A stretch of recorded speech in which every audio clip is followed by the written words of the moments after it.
बुलबुली बहन विशाखा की शादी कुछ ही दिनों पहले कार्तिक नाम के एक लड़के से दुर्गापुर गांव में होती है। विशाखा अपने ससुराल में बहुत खुश होती है। एक बार विशाखा उदास बैठी होती है तो उसकी सास उसे आकर पूछती है, अरे बहू, तू इतनी शांत क्यों बैठी है? क्या हुआ बेटा? कुछ नहीं माँ जी, घर की याद आ रही थी। एक काम करना बेटा, अपनी छोटी बहन को बुला ले, तेरा मन भी लग जाएगा है। विशाखा ये सुनकर खुश हो जाती है और अपनी बहन शिखा को फोन करके बुला लेती है। शिखा विशाखा के ससुराल आ जाती है। कैसी हो आप? अरे आ गई तू, मैं तो एकदम ठीक हो गई। शिखा पूरे परिवार से मिलती है। नमस्ते जीजू, कैसे हो आप? अरे बढ़िया बढ़िया, तुम बताओ। अरे कुछ नहीं जीजू। अरे आपकी शर्ट पर कॉकरोच है।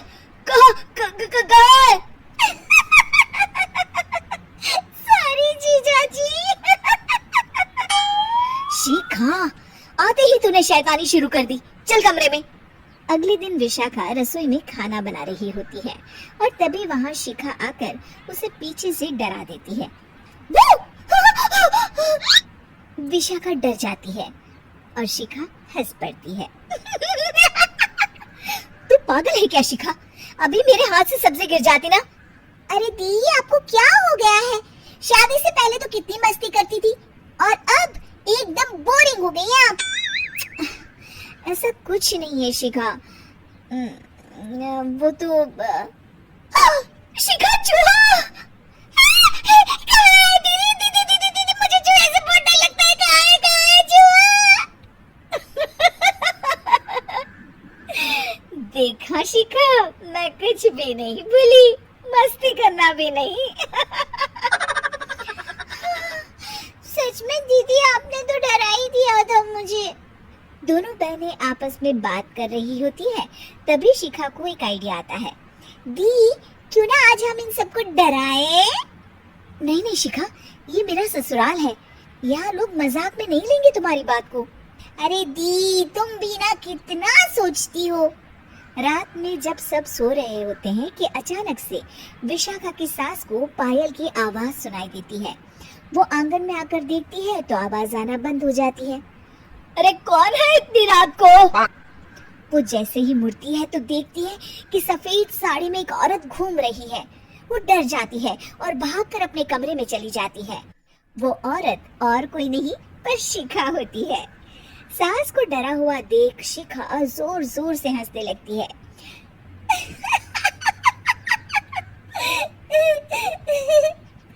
अगले दिन शिखा ये बात विशाखा को बताती है।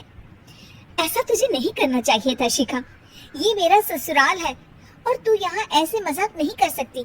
किसी को पता चल गया ना तो हमारी तो शामत आ जाएगी। अरे कुछ नहीं होगा दी, मैं तो सोच रही हूँ कि आज अच्छे से मेकअप भी कर लो तो और ज्यादा मजा आएगा।